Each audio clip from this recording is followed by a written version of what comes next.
All right, and we are live. Welcome back to Gurong Pinoy. And of course, good evening po sa inyong lahat dyan po sa Pilipinas. We would like to welcome back the members of our Team Piaget. Halip na po kayo, no? Matuto na po tayo mamayang or ngayong gabi. No? And of course, tonight we are going to be talking about general education. Lahat po ng members ng Team Newbie, yung mga kakatutok lamang po sa atin, ngayon lamang po nakapanood ng videos natin. We welcome all of you. And of course, we hope that you all learn from Gurong Pinoy. And as I've mentioned, ngayon po, we will be talking about 20 items under general education. These are the same 20 items that the members of Team Piaget have answered through their quizzes kaninang araw, no, ngayong araw na to. And of course, these 20 items are going to be rationalized. Each of the item is going to be discussed. And hihimay-himayin po natin no, lahat ng choices natin kung bakit letter A yung ating sagot at hindi letter B, letter C, or letter D. But before anything else, of course, we would like to congratulate all our members, na yung members po ng Team Gardner and of course ng Team Erickson, yung dati nating teams, na ngayon po ay mga licensed professional teachers na. Congratulations sa mga bago nating kaguro. And of course, welcome to the teaching world, no? And to the teaching field. I hope you all enjoy, and I hope you all find satisfaction in teaching and of course having your students learn. And sa hindi pa po members ng Team Piaget, magpa-member na po kayo, no? Because if you are watching us through our Facebook page or through our YouTube channel, your video is just a snippet. So mapuputol po yung video ninyo. For you to enjoy the full-length video, magpa-member po kayo sa Team Piaget. It's very easy to become a member. Just find our Facebook page, which is of course Gurong Pinoy, and of course send us a message. Mag-PM po kayo sa ating Facebook page ng Gurong Pinoy so that we can easily guide you, we can help you on how to become a member of Team Piaget. Of course, the members of Team Piaget are able to answer the questions that we are giving them, these questions that we are going to discuss tonight. And of course, they are also able to download the videos and download all the PowerPoint presentation, all the materials that I'm using for my live stream. Okay, but before anything else, of course, we would like to invite everyone to please join us in our opening prayer. Okay, the prayer is going to be on your screen. So please join me as we open our activities tonight with this prayer.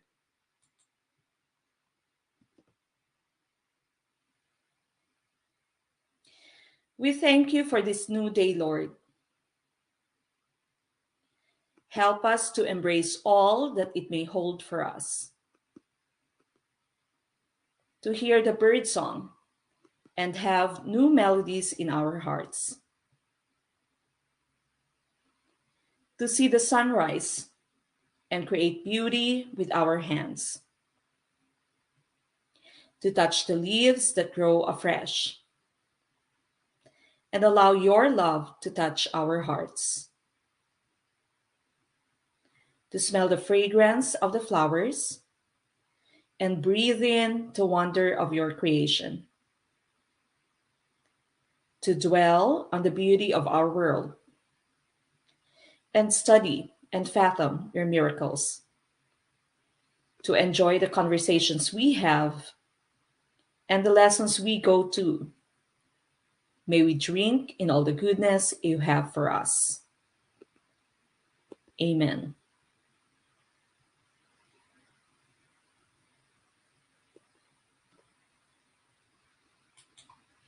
Okay, so once again, tonight's discussion is centered on general education. We would like to welcome back all members of Team Piaget. Again, if you are still not a member of Team Piaget, pa-member na po kayo, no? Let me just read a few of the announcements here. And please do like our video, share our video, tag your friends, start a watch party. I'm going to wait for that so that we can all start our discussion. Hello, Mamek and Gurong Pinoy. Maraming salamat po sa mga online sessions natin during Saturday and Sunday. Pinanood ko po lahat ng YouTube videos ninyo kasi self-review po ako. And palaging present tuwing Saturday and Sunday. God bless Gurong Pinoy. Thank you. Okay, so Sir Dustin Agsalot, LPT. Okay, congratulations po. Maraming salamat. Ma'am Levy, Beverly Lial, Leila. Okay, so she's suggesting to her friend, if follow us sa YouTube, nice kaayo, pagka-explain ng mga theories of education para sa Prof Ed. Highly recommended. Maraming salamat po. Sir Glenn Garcia, Ma'am Mek, thank you po. Let passer na po ako. Team Erickson, math major. Okay, maraming salamat. And of course, congratulations, LPT na po sila. And so, the members of Team Piaget, kayo na po yung susunod. Ganon din po sa ating mga team newbies. Pasok po kayo, no? And we will all be learning together. Okay, ayun. Si Sir Daryl. Congratulations, Sir Daryl. Nagbabalik just to leave a comment. Sir Daryl John Clavel Viray. Blessed Eve, Mamek, one of the reasons why I passed a recent LET because of your live lectures and being a team, part of Team YouTube. Kudos. Salamat po, to God be the glory. Congratulations, Sir Daryl. Ayon, si Ma'am Jean Barrientos. Good evening po, watching from Aklan. Thank you po sa mga vids na ina-upload ninyo. Mas naiintindihan ko po yung lessons dahil sa dinidiscuss niyo po. Thank you so much po. Maraming salamat sa lahat ng ating mga LPTs na, no? Ito sabi, sana sa susunod sila na daw yung maging LPT. Of course naman. Okay, of course, kayo na yung next na LPT. Ito, si Ma'am Rachel Ann Payumo, dati din nating member. Hi Ma'am, salamat po talaga kahit lulubog lilitaw sa review. Nakapasa pa din po dahil sa uploaded materials po ninyo, nababalikan ko. Kaya lahat ng TLE major yan, or dyan, wag susuko, mahirap man ang ating major sa tulong ng Gurong Pinoy, mahahatak yan ni GenEd at Prof. Ed. Gaya ko. Salamat po, Mamek. Maraming salamat po. And of course, sa mga parokyano natin, ay, ayon, si Sir Dennis Brade.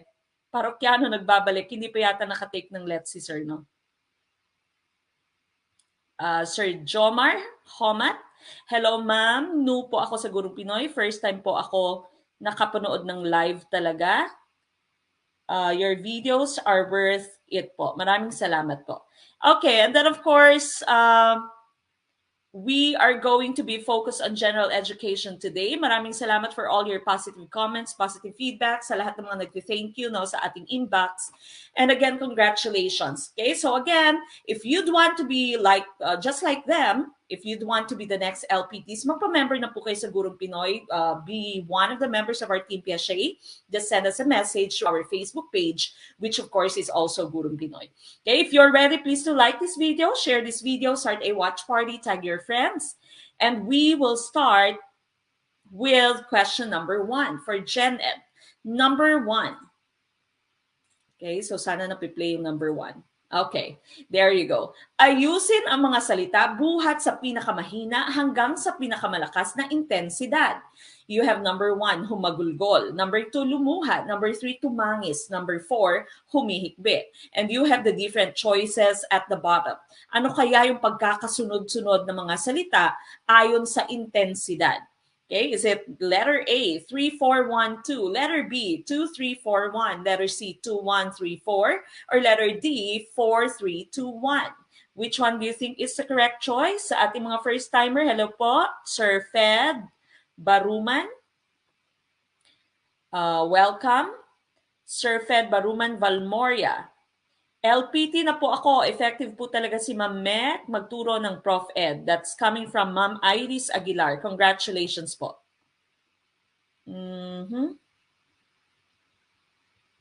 Okay, I see your answers. D and B. Karamihang sagot ninyo. D and B. Maraming salamat for tagging your friends. Those of you who are tagging your friends, sharing our video, starting at watch party, maraming salamat po. Okay, I see B and D. Now again, these items all come from September 2019. No? So September 2019 items pa rin ng LET itong ating tinidiscuss. So some of these items might already be familiar to some of you if you have already taken the LET, no, in September 2019. Ang ating pong dinidiscuss ngayon ay galing po dito sa 2019 na LET. Okay. May mga nag-change pa. B, may D, may C. Ano kaya yung tamang choice for number 1? Okay, so again, we have to arrange these words. This, of course, is under the category of Filipino. And we have to arrange these words according to their intensity. Okay, so ayon sa ating panuto na ayon sa ating tanong, ayusin ang mga salita buhat sa pinakamahina hanggang sa pinakamalakas na intensidad. So galing sa pinakamahina hanggang sa pinakamalakas.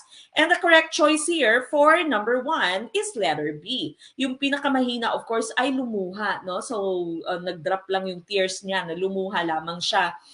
Minsan nga yung mga artista, one side lang, no? Left eye lang yung lumuluha. Okay, so number 2 po dito yung pinaka-least natin. Yung least natin is number 2. Followed by number 3 na tumangis. Number 4, humihikbi. No? So medyo may sound na yung humihikbi. And of course, humagulgol yung pinakamalakas. And so the least is lumuha. And the loudest would be humagulgol. And so the correct choice here is letter B. Okay, so letter B po ang ating tamang choice. For number 1, kung tama po ang inyong sagot, congratulations. Kung mali naman, sumigaw lamang ng awit pero mag-move on ka agad. No? Parang love life mo lang yan. Kailangan mo pa rin mag-move on kahit gaano kasakit. Okay, we move on to number 2. This is science of physical properties of matter, which is the amount of matter in an object. Is it letter A, mass, letter B, volume, letter C, density, or letter D, physical state? Okay, which one is the correct choice? Correct choice for number 2. Number 2 po, which one is the correct choice, do you think, for number 2? Okay, so again, congratulations sa ating mga LPTs at sa mga susunod pang LPTs. Okay, what's your answer for question number 2? Ayon, si Ma'am Michelle Aquino Duco. Hi po, Ma'am Mek. Just want to say thank you. LPT na po ako. First time po ako nag-take. At sobrang nakatulong ang Gurong Pinoy sa akin. Thank you so much, ma'am. Miss your voice, nakaka-relax habang nagre-review. Maraming salamat po. And of course, congratulations, Ma'am Michelle. Good evening, Ma'am Mek. Laking tulong po ng mga videos niyo sa Facebook at YouTube sa paghahanda ko this coming September 2022. Highly recommended talaga ang Gurong Pinoy. Napakagaling. Maraming salamat, Sir Ramon Cruta. Okay, some more answers, please. What's your answer for number 2? Okay, so I see a lot of letter A's.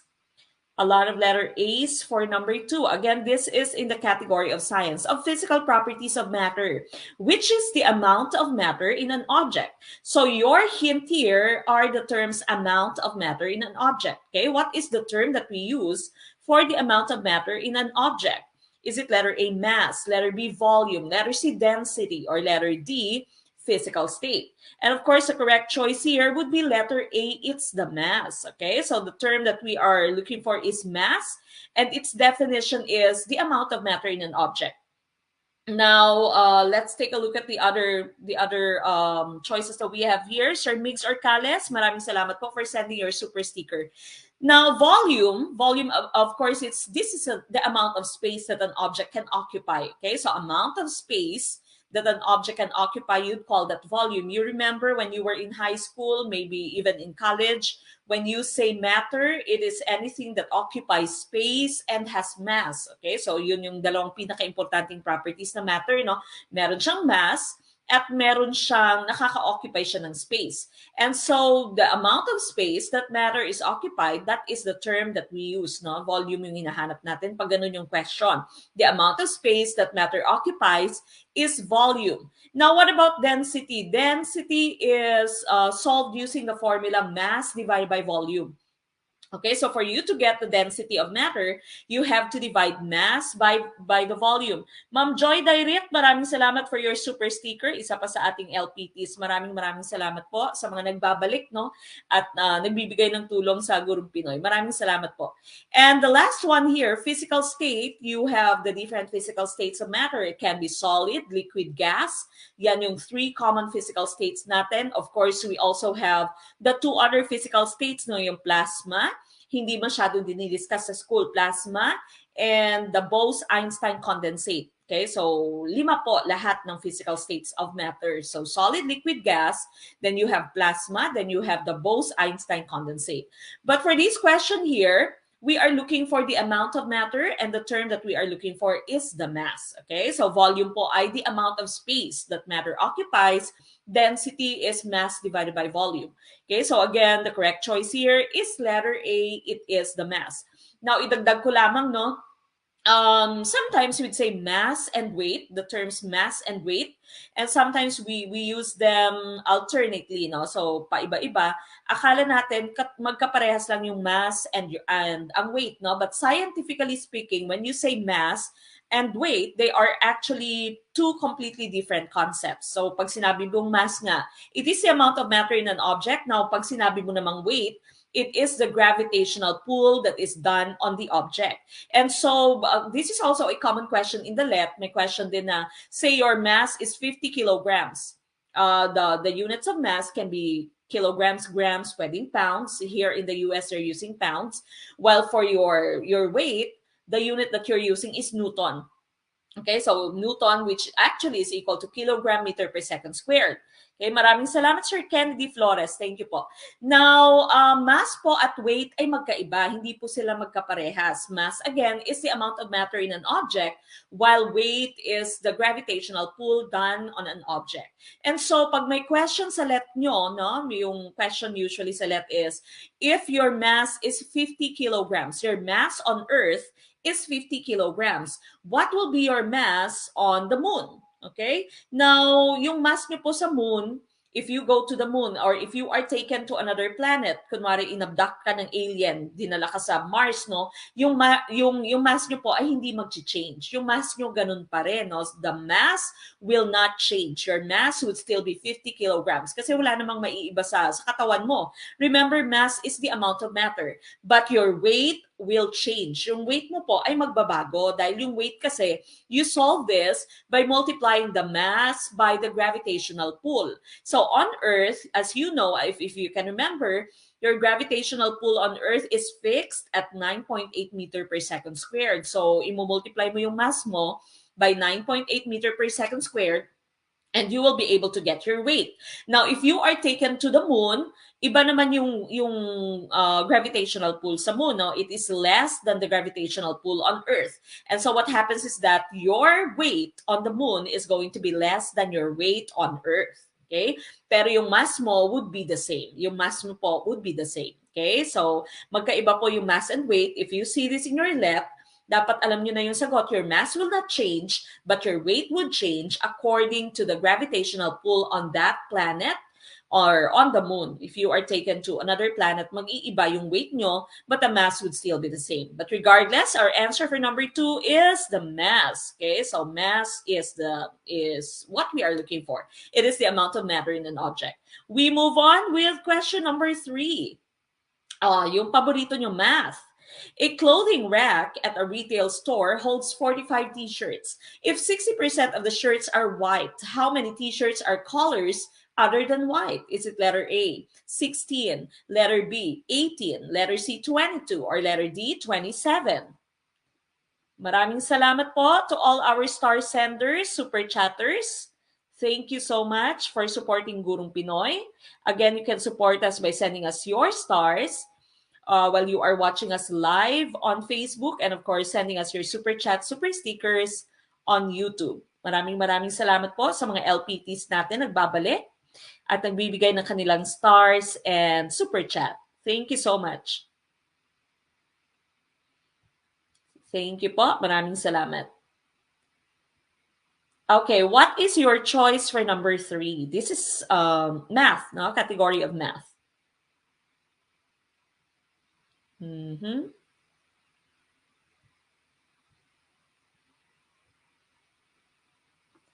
Okay. Which one do you think is the correct answer? Ma'am Joy Dairit, maraming salamat po. LPT na po siya. She was one of my bio babies, no? Biology major si Ma'am Joy. Congratulations.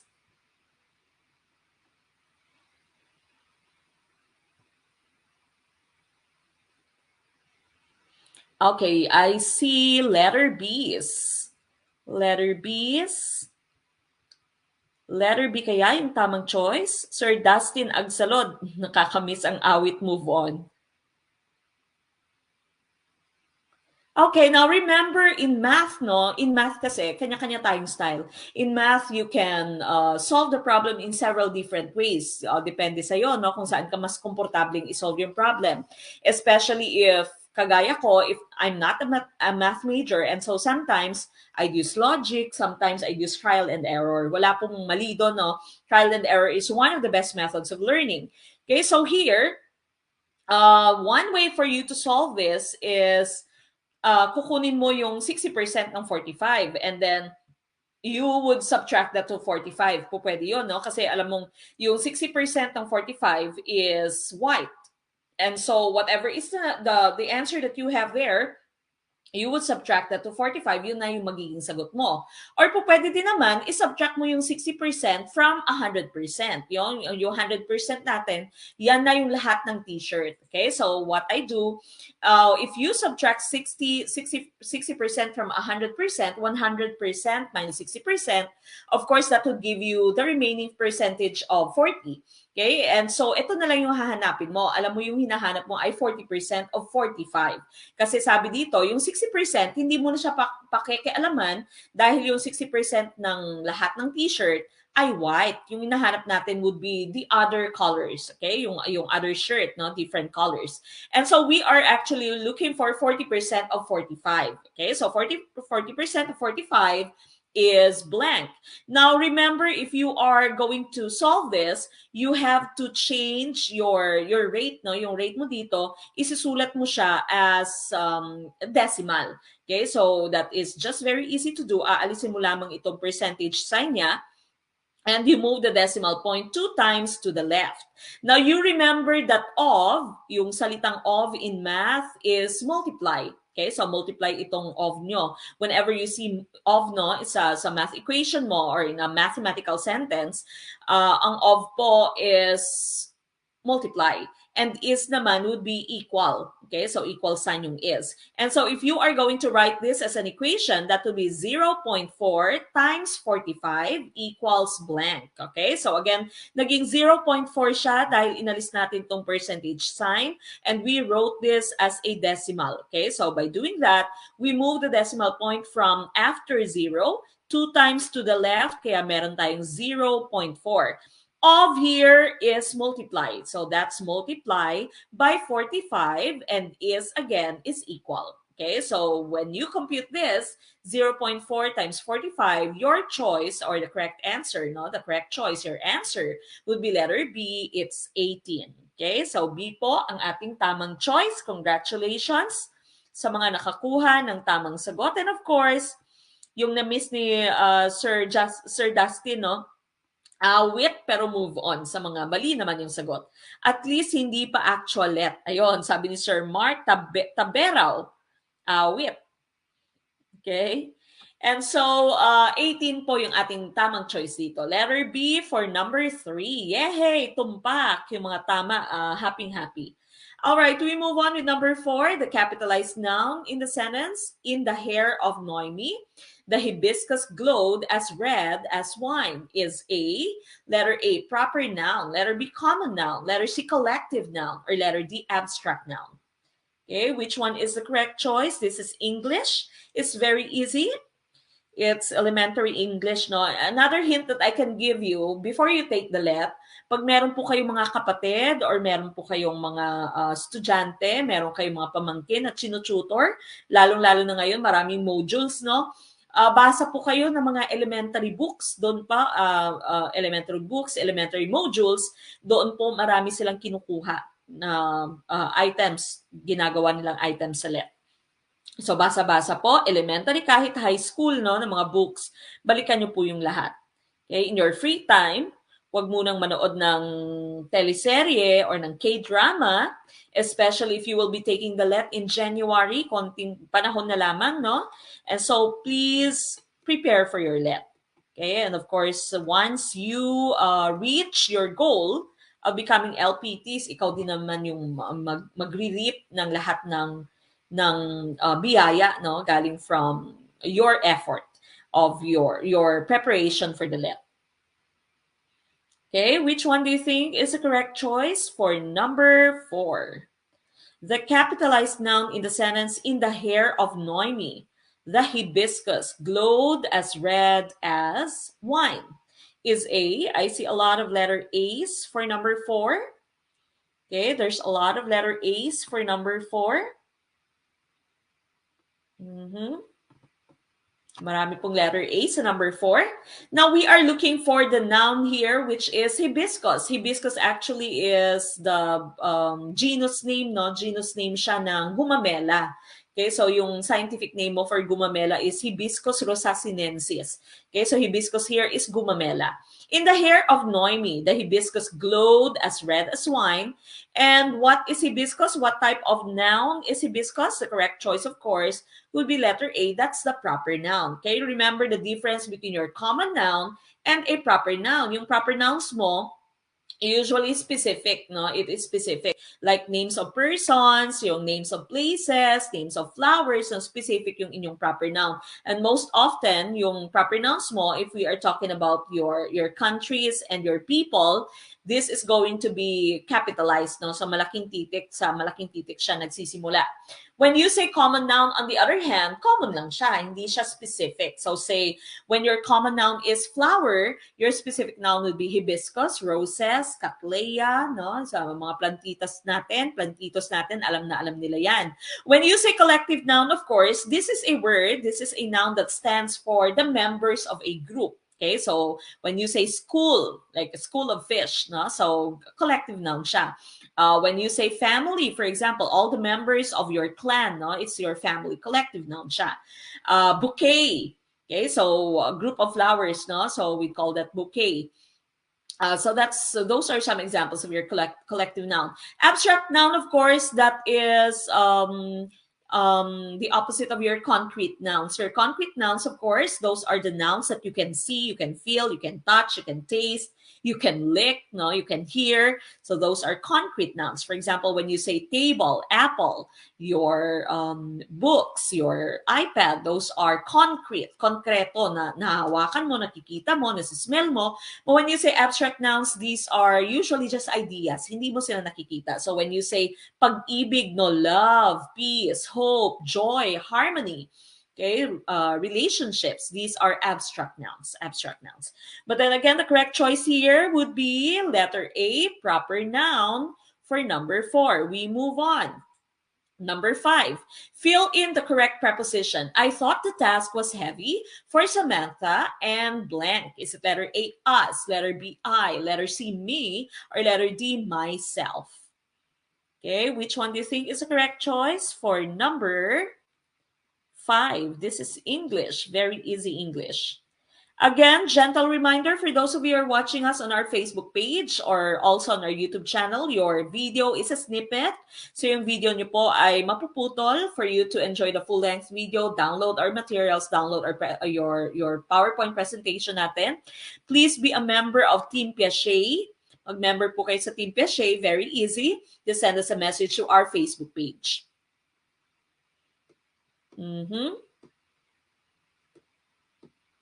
All right, number 5. Number 5, which one is the correct choice? Ligwak na naman. Okay lang po yan, Ma'am Charlene. Move on ka agad. No time to grieve, no? Walang time para maging malungkot. Move on ka agad pagkatapos. Okay, so letter C. I see a lot of letter C. Sir Joseph Dames. Thank you so much, Ma'am Mek. Malaking tulong po ng Gurong Pinoy. Dati nanonood lang po ako ng inyong mga videos at ngayon LPT passer na rin po ako. First time ko po mag-take ng board exam. Last September 26, 2021. Thank you so much po talaga. Maraming salamat. And of course, congratulations, Sir Joseph. Isa nang ganap na LPT si Sir Joseph, no? So be like Sir Joseph, join Team Piaget, and become the next LPT. Okay, number 5, I see C's for number 5. Let's check. Okay, so again, we are asked to fill in the correct preposition. You all know what a preposition is, no? Usually these are things that would that would show you the position of objects. Okay, so I thought the task was heavy for Samantha and blank. Is it letter A, us, letter B, I, letter C, me, or letter D, myself? Okay, the correct choice here would be letter C, me. Okay, now hindi nga siya preposition, no? Yung me nga is a pronoun. Pronoun siya actually. Okay, I don't know why meron tayong preposition dito. Dapat pronoun siya. I thought the task was heavy for Samantha and me. Bakit me yung ating sagot, hindi I, no? Bakit hindi I?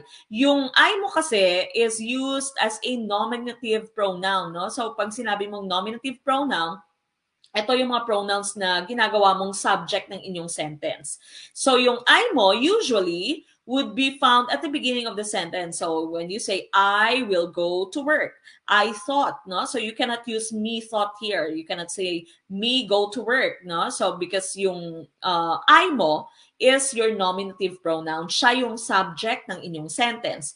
Me, on the other hand, this is the object, no? Objective pronoun siya. So, that means, pag sinabi mong objective pronoun, siya yung tumatanggap ng action. Okay, tumatanggap siya ng action. Usually, it is a pronoun that follows your preposition. Yung preposition mo dito would be the preposition for. So, for Samantha and me. You cannot say for Samantha and I. Hindi po pwede. Hindi din naman po pwedeng myself yung gamitin mo or us, no? Because of course, myself here and us, medyo malayo na siya. No? Yung pinaka-choice natin dito would be me. So letter C, me is the correct choice.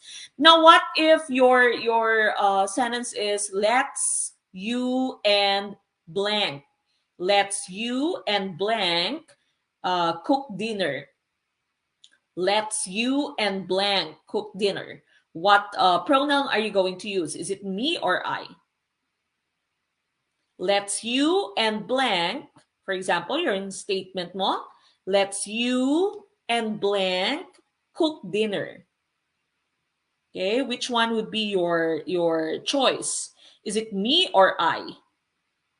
Let us you and blank cook dinner. Okay, letter, or not letter. Your choice would be I see a lot of I's. May ilang me yung sagot. The correct choice there would be I. Okay, so let's you and I. Let's you and I cook dinner. Okay, so if you see the terms let's, na let, tapos apostrophe S, tapos may you and blank, your correct choice there would be I. Okay, so I po yung inyong magiging choice. Okay, but in this item here, number 5, letter C, me is correct. Number 6, humans reproduce when an ovum is combined with a sperm, leading to the development of an embryo. This form of reproduction is called, is it letter A, fertilization, letter B, binary fission, letter C, budding, or letter D, asexual reproduction? Okay, what is your choice for number 6? Number 6, ano po yung ating choice for number 6? Sir Loreto, Agbayani Balikaw Jr., si President Loreto, no? Congratulations, LPT na din siya. Thanks, Mamek. When I was taking the LET, naririnig ko boses mo sa Prof Ed. Sa mga newbies dyan, don't skip every live ng Gurong Pinoy for sure. Mamadaliin mo na lang ang GenEd at Prof Ed sa exam. I'm forever grateful to Gurong Pinoy. Congratulations, President Loreto Agbayani Balikaw Jr., Congratulations po, LPT na siya, ganap ng LPT, magtuturo na si Sir. Okay, malapit nang mag-join sa teaching force natin. Congratulations again, Press. I am so happy for you. Okay, number 6. A lot of you are answering letter A for number 6, letter A. Okay, so yung sinabi dito, ayan, sabi ni Sir Kinechi, sabi ni Sir Kinechi Lorbes, congrats sir, nagkasama tayo dito, iiwanan mo na kami. Okay, so humans reproduce when an ovum is combined with a sperm. This is how all of us would reproduce, no? So yung ovum mo, pag sinabi mong ovum dito, this actually is an egg cell. Okay, so egg cell and a sperm cell would combine, leading to the development of an embryo. Okay, so this form of reproduction is called, is it fertilization, binary fission, budding, or asexual reproduction. The correct choice, of course, would be fertilization. Okay, so this is human fertilization nga yung tinatawag natin. Now, fertilization is the union, the coming together of the egg cell and the sperm cell. Okay, so the mom and the mom's egg cell and the dad's sperm cell, when they combine, that can produce your fetus, your zygote, your embryo, and of course the process is called fertilization. Okay, now what about the rest of the choices here? Yung binary fission mo and budding are forms of asexual reproduction. Okay, remember there are two types of reproduction. Generally, you say sexual or asexual. When you say sexual reproduction, there is the involvement of your sex cells. Kunwari may egg cell and may sperm cell, that's sexual reproduction, katulad ng question natin dito. But when you say asexual reproduction, there is no use, there is no involvement of your sex cells.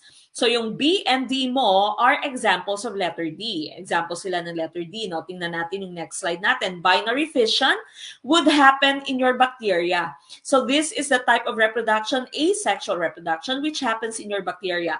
So say you have your bacterium. Bacterium, of course, is singular. No? So isa lamang na cell. That will be termed bacterium. When you say bacteria, then that's plural. You don't say bacterias. Okay? Mali po yung bacterias. Wala pong bacterias. Yung bacteria ay plural na po. Yung singular po natin ay bacterium. So what happens here in your bacterial cell is that it's just going to split itself by two, no? So it would just split by two, split by two, split by two. Kaya siya tinatawag na binary. Bi means two. Okay, so binary fission. Your bacterial cell would just be split into two. Okay, so into two, into two, into two, until such time that your bacterial cell is able to produce a colony, no, group of bacteria. Okay, so binary fission, again, is a form of asexual reproduction happening in your bacteria. Now, this here is budding. Yung budding mo, one common example for this would be hydra. So, meron siyang bud. Your bud is going to form, and eventually this bud would develop, and it will get chopped off from your pinaka-organism. And this bud would develop into a new organism. Okay, so budding po yung tawag natin dito. There are several other examples of asexual reproduction. Meron kang regeneration, no? They have the capacity to regenerate a part of their body, and that part of the body, once it gets chopped off, it would form a new organism. Meron kang sa ating mga plantitas, ginagawa nyo itong mga asexual reproduction like marketing, grafting, no? So these are all asexual forms of reproduction. But of course, sa ating question, we were asked for humans. And so the correct choice there would be fertilization, which is a form of sexual reproduction. Okay, number 7. This is math. A grocery store sells a steak for $6.10 per pound. What would be the cost for 3/10 pound of a steak? Okay, is it letter A, 1.50, letter B, 1.83, letter C, 2.12, or letter D, 2.16?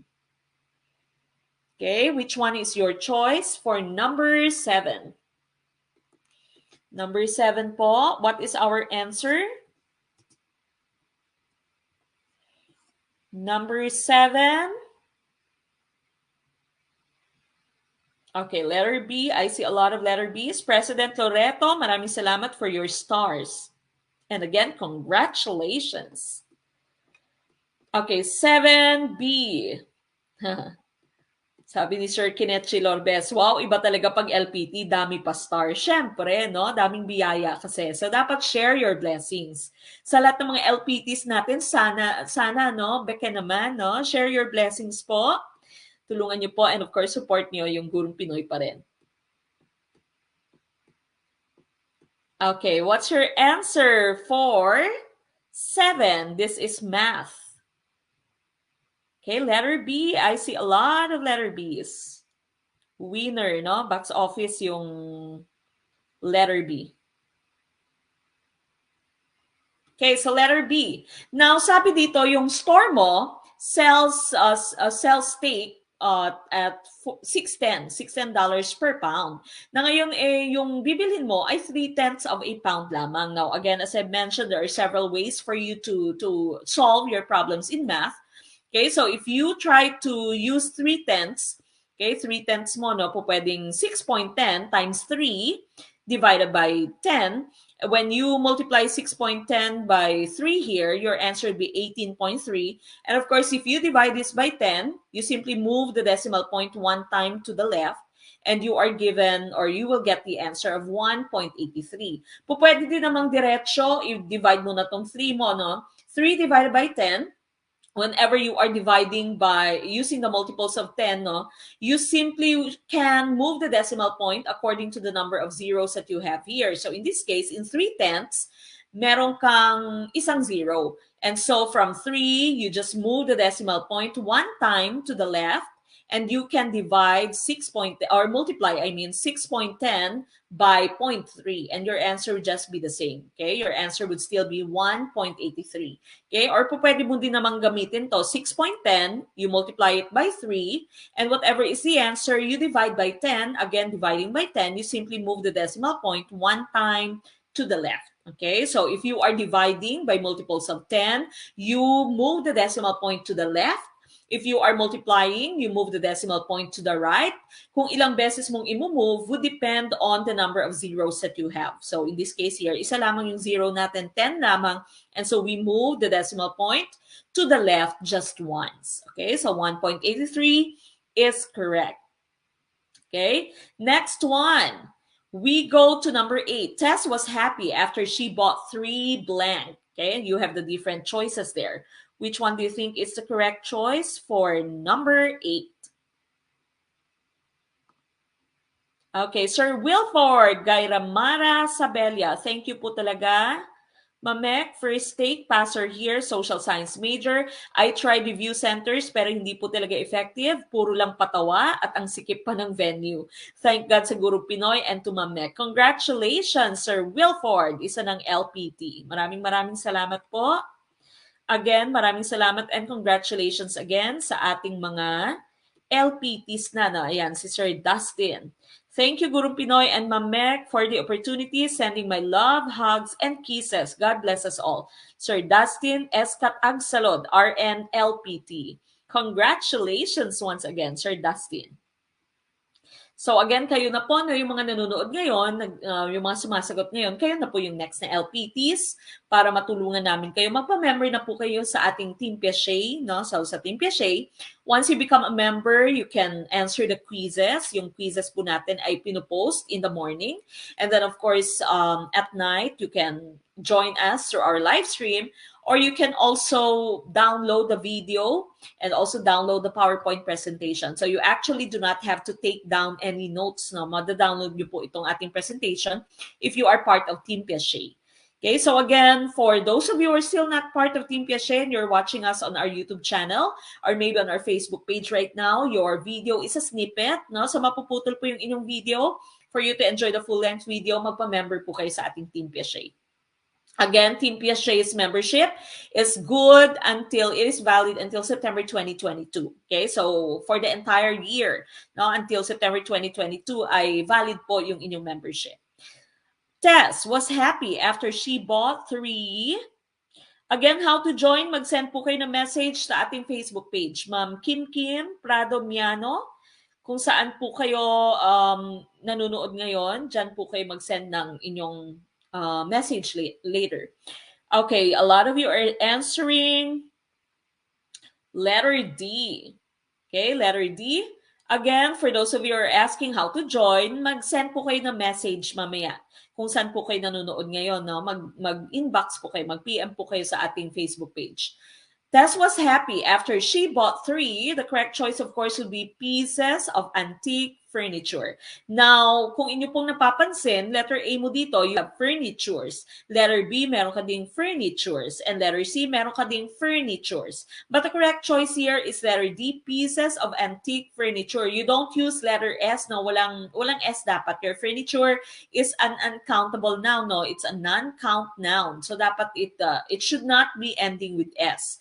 Okay, so grammatically speaking, dapat wala siyang S. And so, we'd use our partitive, dapat meron kang ginagamit na pieces of, parang katulad siya ng mga iba mong uncountable nouns like rice, yung So when you say rice, you don't say I ate a lot of rices, no? So you can say I ate 5 bowls of rice. Meron kang ginagamit na partitive, yung partitive mo, pieces of, bowls of, cups of, okay? So yan po ay isang uncountable noun. Furniture is an uncountable noun. Money is an uncountable noun, so you cannot say monies. Jewelry is an uncountable noun. So mali din po pag sinabi mong jewelries. Okay? So when you say jewelries, it's wrong. You should say pieces of jewelry. Pieces of jewelry. Baggage, luggage, lahat po yan ay uncountable. So you cannot say, when we traveled to the Philippines, we brought 3 baggages or 3 luggages. Mali po. Is dapat 3 pieces of luggage or 3 pieces of baggage.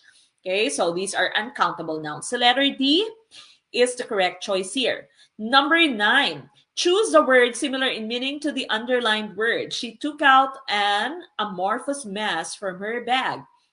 Is it letter A, soft, letter B, shapeless, letter C, solid, or letter D, weightless? Again, sa mga nagtatanong paano po magpa-member, mag-send po kayo ng message mamaya sa ating Facebook page kung saan po kayo nanonood ngayon.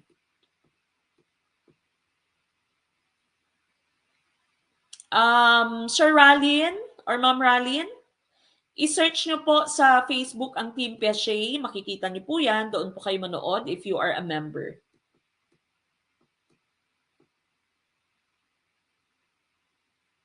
Ma'am Veronica Andaya, kahit po March pa po yung schedule nyo, po pwede na po kayo magpa-member sa ating Team Piaget. Okay, what is your choice for number 9? Again, gentle reminder for those of you watching us on YouTube and Facebook, sa ating Facebook page. Mapuputol po yung inyong video. So again, if you'd want to enjoy the full-length video, join us. Sa Team Piaget po yung kompletong video. Okay, choose the word similar in meaning to the underlined word. She took out an amorphous mass from her bag. Ano bang ibig sabihin ng amorphous? Is it letter A, soft, malambot? Letter B, shapeless. Okay, walang shape, no? Letter C, solid, solid siya. Or letter D, weightless, wala siyang weight, sobrang gaan. And of course, the correct choice here would be letter B. Amorphous would mean shapeless. Okay, morph. Remember, morph would mean form. So pag nilagyan mo siya ng prefix na letter A, no, amorphous, that would mean wala siyang shape. Wala siyang shape, wala siyang form. Okay, so letter B, shapeless, is the correct choice for number 9. Number 10. Punan ng tamang sagot. Kumalat, patlang ang balita tungkol sa kasal ninyo ni Ronald sa kabilang bayan. Is it letter A, ding, letter B, ring, letter C, rin, or letter D, rin, din? Letter A, ding, letter B, ring, letter C, rin, or letter D, din? Okay, what is the correct choice? For number 10, Sir Oliver Mohar, Sir Oliver Mohar. Punta po kayo sa Facebook page later natin, sir, no, at mag-send po kayo ng message.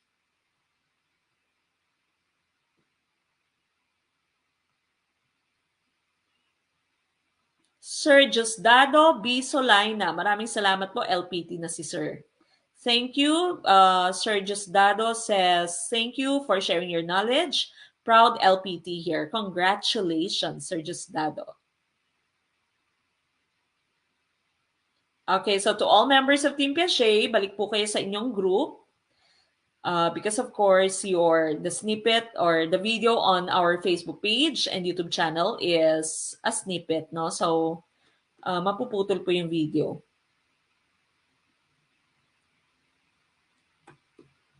Okay, let's take a look at your answer. Letter D.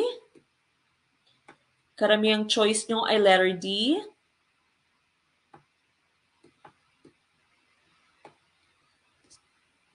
Okay, punan ng tamang sagot. Kumalat, patlang ang balita tungkol sa kasal ninyo ni Ronald sa kabilang bayan. The correct choice here would be letter D, din. Okay, so din po, hindi rin, no? Ito lang naman yung ating pinagpipilian, hindi si ding at si ring.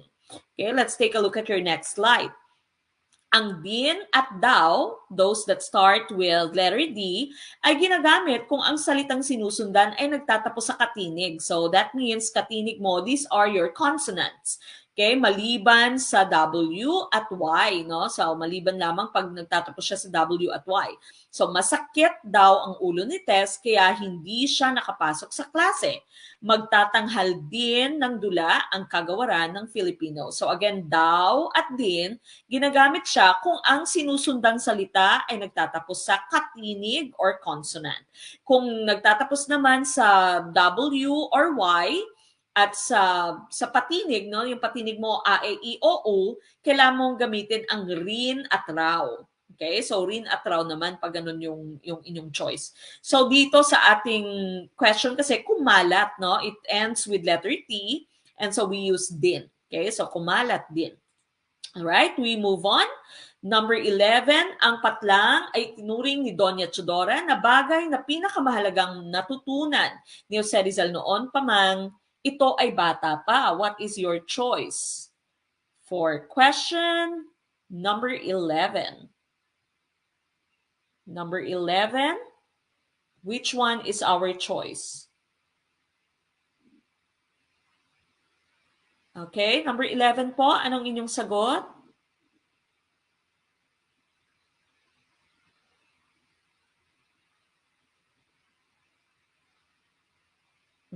Letter A, letter B.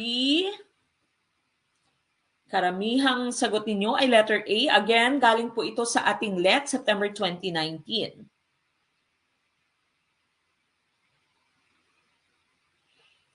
Okay, ito ay napaka-confusing, no? Confusing siya dahil halos lahat sa kanila po pwede maging tamang sagot.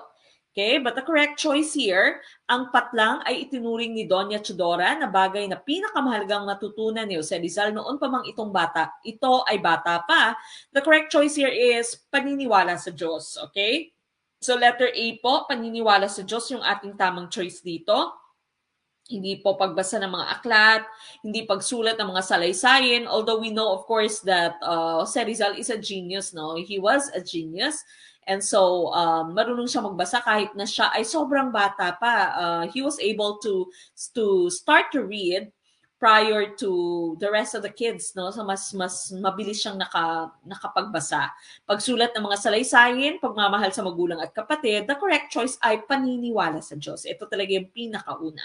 Okay, so letter A is the correct choice. Pag nakita nyo ito sa letter A po ang ating choice. Number 12, ano ang katangian ni Padre Damaso sa pahayag niyang ako ay hinog sa karanasan, magdadalawamput-tatlong taon na akong kumakain ng kanin at saging. Huwag niyo akong gamitan ng kung ano-anong mabulaklak na salita. Is it letter A, marunong, letter B, mapagmataas, letter C, makamahirap, or letter D, matuwirin? Okay, what is your choice for 12? Number 12. Ano kaya yung tamang choice for question number 12?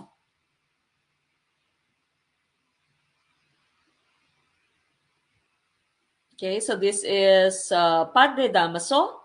Of course, isa sa mga pinakamakulay, no, pinakamakukulay na karakter sa sulat ni Jose Rizal. Noli me tangere.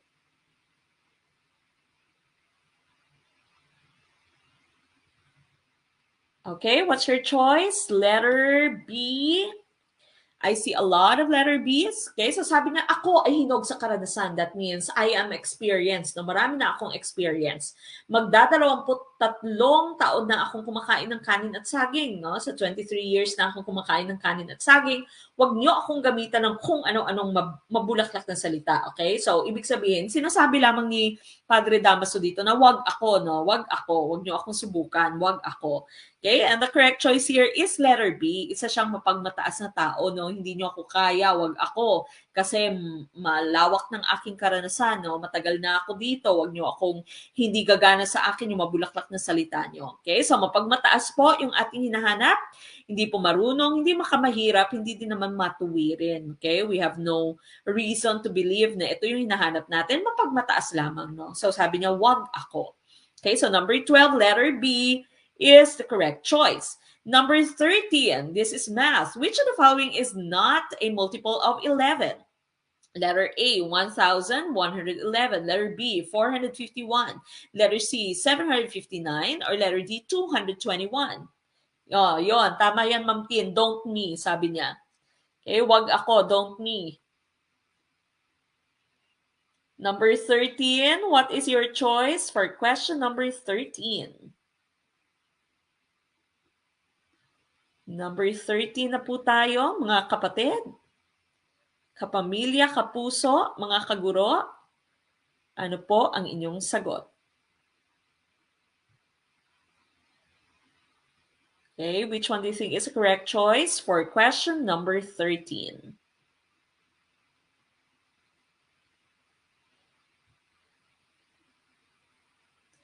Okay, 13. Samot-sari ang inyong sagot. May A, may B, may D. Okay? Yung hinahanap dito is not a multiple. Okay, tama yan, Sir Rally, no? Not a multiple of 11. Hindi siya multiple ng 11. Na una-una muna, kailangan nating malaman yung difference between factors and multiples. Pag sinabi mong factors, ito yung mga numbers na minumultiply mo para makakuha ng isang product. So say, pag sinabi mong factors of 6, yung factors of 6 mo, meron kang 1 multiplied by 6, no? So 1 and 6, factors sila ng 6. Or 2 and 3. 2 and 3 are also factors of 6. So again, when you say factors, ito yung minumultiply mo to get a certain number, to get a certain product. But when you say multiple, ito naman yung answer kapag ka minultiply mo yung isang number with its different factors. No? So say, pag sinabing multiples of 6, your answer would be 6, 12, 18, 24, 30, etc. Okay? So siya yung product, no? Siya na yung answer, siya na yung sagot kapag ka minultiply mo yung isang number with the different numbers. So here we are looking for the number which is not a multiple of 11. So kung multiple siya ng 11, dapat pag dinivide mo siya by 11, wala siyang remainder. Okay? So wala siyang remainder. And of course, it's pretty obvious. 1,111, 11 na siya, no? So you know that this is a multiple of 11. Yung 451, if you divide this by 11, your answer will be 41. 759 multiplied by 11, your answer will be 69.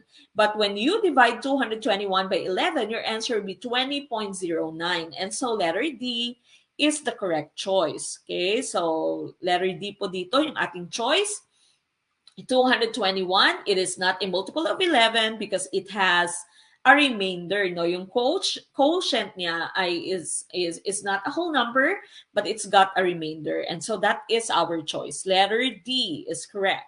14, chemists use chemical blank to express chemical reactions. Is it letter A, mixtures, letter B, synthesis, letter C, equations, or letter D, formulas?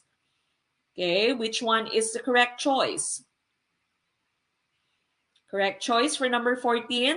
Ano yung ginagamit ng chemists to express chemical reactions? Is it letter A, mixtures, letter B, synthesis, letter C, equations, or letter D, formulas? Okay. Letter C, letter D, ICCs, and D.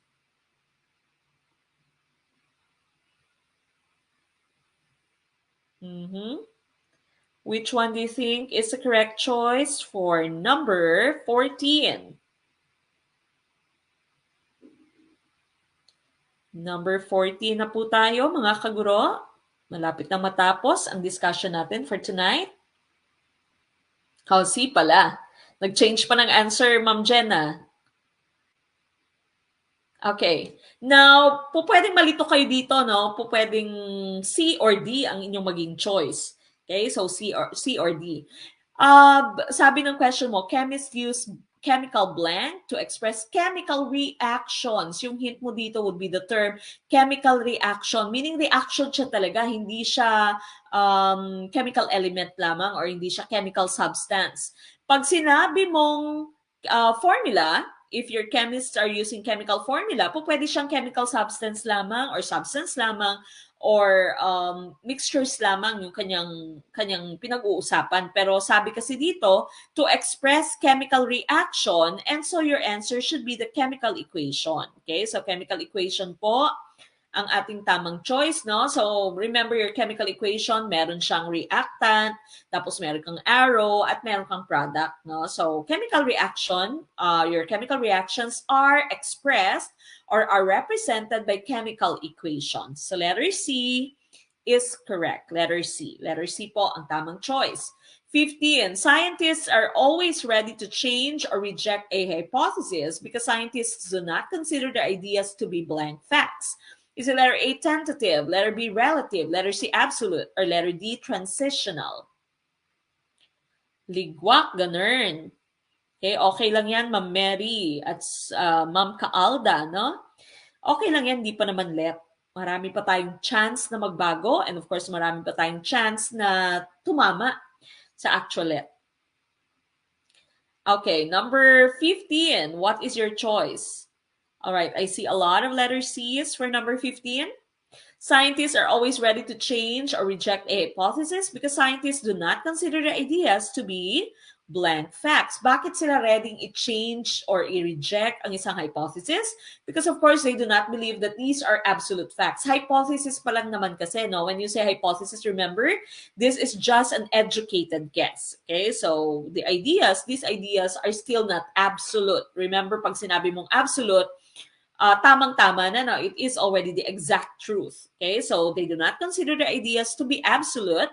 And so, pwede pang i-change, no? When you say tentative, transitional, parehas lamang po yung meaning na yan, no? Tentative, for example, you say the tentative date is this.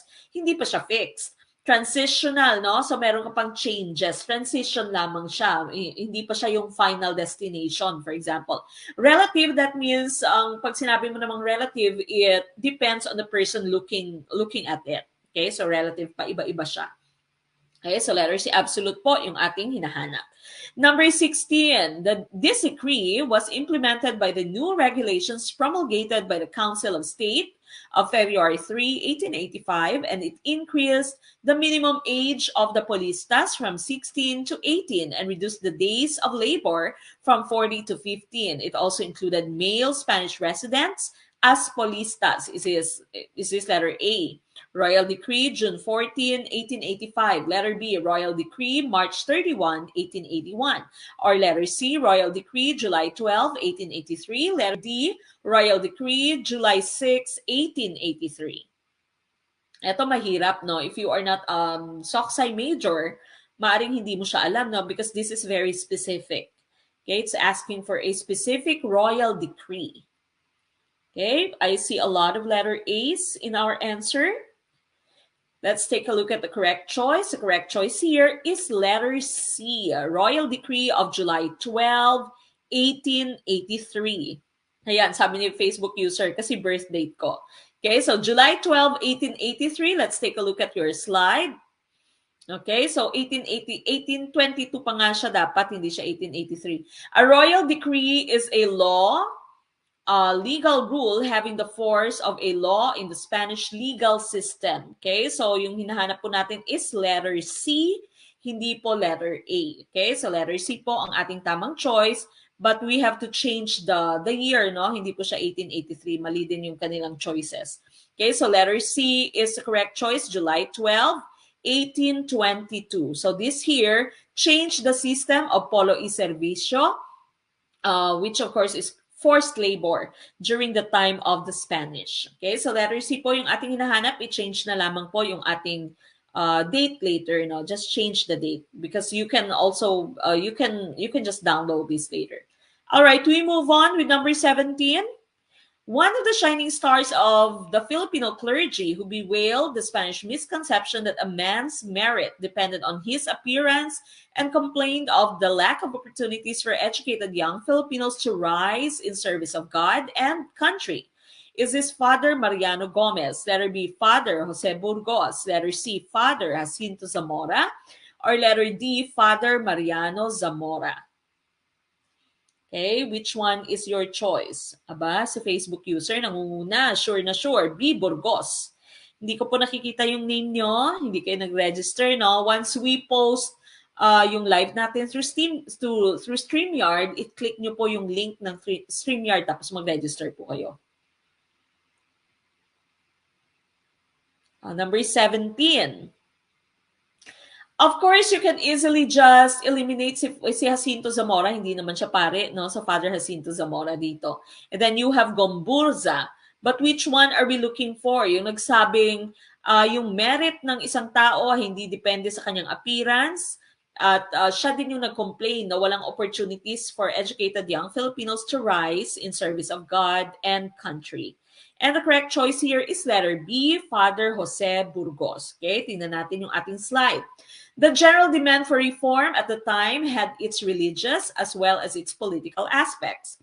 And under the leadership of Father Burgos, ito yung ating answer, the native clergy began to insist on their just rights and to demand that duly trained secular priests who do not belong to the religious orders, most of whom were natives and who were discriminated against by the religious authorities, be again permitted to hold parishes, a right they had once enjoyed but which had been withdrawn. Now, nung pinatay naman sila, no, ito yung kasaysayan nila, no, parte nung information when they were killed. Remember, you have Gomburza, no, so Gomez, Burgos, and Zamora. Excuse me. Now, Father Gomez was already old, no? During the time that they were killed, Father Gomez was already an old man in his 80s. And he was the first to be killed, no? Ginarote sila. He was followed by Father Zamora, not yet in his 40s. Then came Father Burgos, the youngest, only 35. So 35 lamang si Father Burgos nang siya ay pinatay. The most distinguished of the three. So siya yung pinaka-kapita-pitagan, no, sa kanilang tatlo.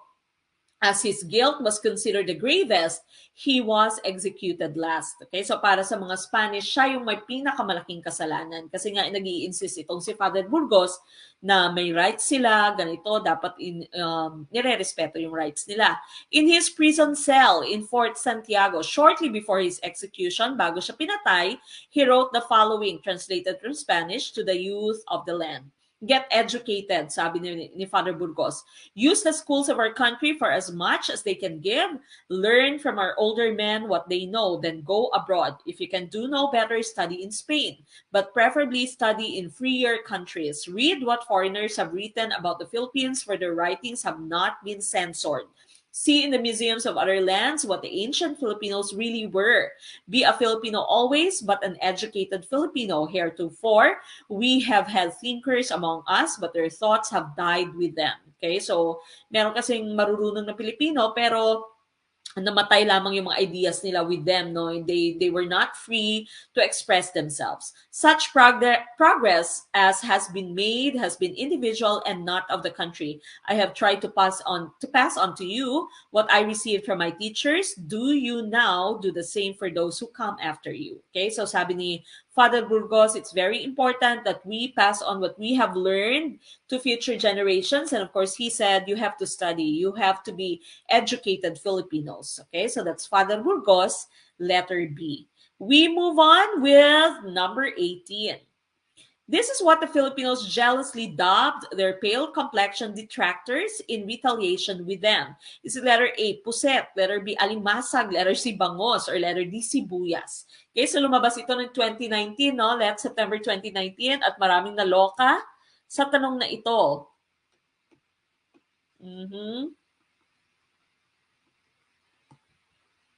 Okay, which one is the correct choice for number 18? We're almost done. Ano ang tawag ng mga Pilipino sa kanilang detractors? Of course, these are the Spanish, no? The Spaniards who were in the Philippines during that time. Ayun, Chanos. Sabi ni Facebook user. Okay, now your hint here is a term pale. Pale, no? So that means puti, maputi. Okay, so pale complexion detractors. The correct choice, of course, is bangus. No? So pusit po, hindi naman pusit, hindi alimasag, hindi din sibuyas. When you say balat sibuyas, iba naman yung meaning niya. No? When you say balat sibuyas, that's someone who is sensitive. Yung palaging na-hurt, no?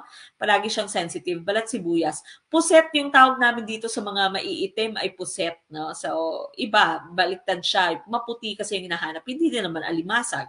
So letter C, bangus po ang tamang choice. Bangus.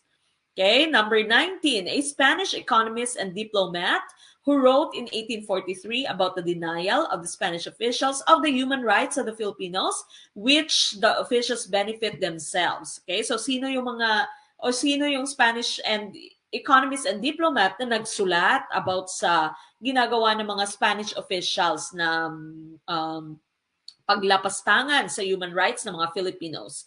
Is it letter A, Sinibaldo Dimas, letter B, Graciano Lopez Haina, letter C, Miguel Cervantes, or letter D, Narciso Claveria? Which one is your choice? Sino itong Spanish? So Spanish siya.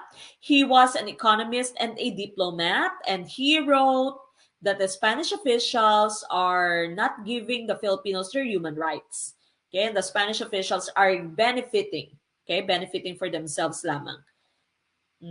A, my B. Okay, yung choices mo dito would be A, C, D, no? Ito lamang yung Graciano Lopez Haina kasi Filipino siya. Remember, si Graciano Lopez Haina was one of the friends of Jose Rizal, no? So kasama siya dun sa tatlong magagaling na mga manunulat, no? And Lopez Haina is from Iloilo. Okay, so hindi na po kasama si Graciano Lopez Haina dapat sa inyong choices. And the correct choice here is Sinibaldo Dimas. Okay, so Sinibaldo Dimas po yung ating tamang choice dito, yung ating answer. Miguel Cervantes was a writer. So writer siya ng Don Quixote. Okay, so siya yung nagsulat ng Don Quixote, si Miguel Cervantes. Narciso Claveria was of course the Governor General who gave us the surname, no? Surname decree, yung nagpalit ng lahat ng mga pangalan, ng mga apelido ng Pilipino into Spanish-sounding names. That's Claveria. And of course, the correct choice is Sinibaldo Dimas. Okay, so letter A, Sinibaldo Dimas po yung ating tamang choice. Hindi po B, C, or D. Alright, awit. Pero move on. Last one. This is math. A board was 24 and 3/8 inches long. A worker cut it into pieces that were 4 and 7/8 inches long. The worker cut the board into how many pieces? Is it letter A, 4, letter B, 5, letter C, 6, or letter D, 7? Okay, what's your choice for 20? Last one. Number 20, the last one. What do you think is the correct choice here? Ano po ang ating choice for number 20?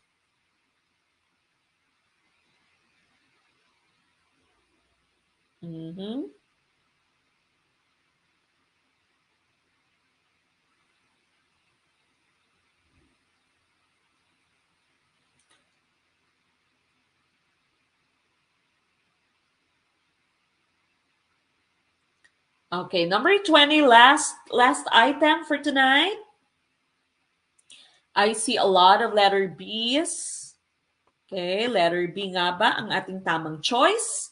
Okay, so meron kang board na 24 and 3/8 inches long. Tapos may isang manggagawa, no? May isang worker who cut it into pieces that were 4 and 7/8 inches long. The worker cut the board into how many pieces? So what you do, of course, is you divide 24 and 3/8 by 4 and 7/8. Okay, the correct choice here is letter B. Letter B, 5 po ang ating tamang choice. Okay, so again, we divide 24 and 3/8 by 4 and 7/8, no? Now, before you can divide this, you have to change your mixed number into improper fraction. No? So how do you change your mixed number into improper fraction? First, you multiply the whole number by the denominator. So you multiply this 24 times 8. Okay, so multiply 24 times 8. Then you add your numerator to it. Okay, so 24 times 8 will be 192 plus 3, that will give you 195. Then just copy the denominator. Okay, ganun din po sa ating denominator dito na mixed number na 4 and 7/8. 4 times 8, of course, is 32. You add 7 to that. That will give you 39. Then copy the denominator of 8. Okay, now looking at this, when you have 195 over 8 divided by 39 over 8, you can actually write this as multiplication. No? Pwede mo silang i-multiply, then you use the reciprocal of 39 over 8. No? So, reciprocal mo siya, baliktarin mo siya. Okay, so you have 195 divided by 8 times, binaliktad mo siya, no? Imbis na you have 39 over 8, you wrote 8 over 39. Now, as you can see, you can cancel this. GCF, of course, they're just the same numbers, so you can just cancel this. Now, you are left with 195 divided by 39. So, 195 divided by 39, if you divide those numbers, your answer would be 5. Okay, so 5 po ang ating tamang sagot, ang ating tamang choice for number 20. And of course, that ends tonight's discussion. Sa mga nakapasa, no, congratulations. Sa mga hindi naman, okay lang po. Just try harder and of course, do not give up. Ganyan talaga, no? Dapat talaga magpakasakit ka muna bago mo makamit yung tagumpay. No? So just continue reviewing, continue being with us, and of course, do not give up on your dreams. Okay, this has been Coach Mek of Gurong Pinoy. I'll see you again tomorrow night for professional education.